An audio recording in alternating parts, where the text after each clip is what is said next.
Mga idol, panoorin natin to. Malaking DIY tools ang ginawa nila. Malaking tulong to sa mga nagko-contraction, lalo-lalo na pag nagbabaloktot sila ng bakal.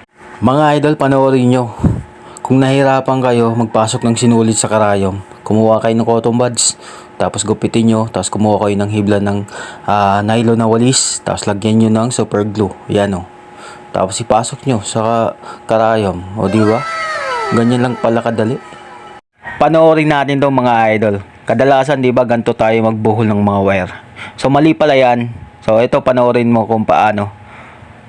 Yan. Paghiwa-hiwalayin yung mga hibla ng wire. Tapos salubungin nyo. Tsaka nyo ipilipit. Diba? Sa ganitong paraan ay posible na mabubunot pa to. Diba? Kadalasan mga idol, ganito tayo magtugtong ng angle bar na naka-T-joint. Mga tropa, mali pala yan. Ito ang tama, panoorin natin. O technique sa pagdugtong ng angle bar na naka-T. So, sukatan nyo lang mga idol, kabilaan ng naka 45 degrees. Yan o mga idol. Pagkatapos, tabasin nyo na. Ayun o.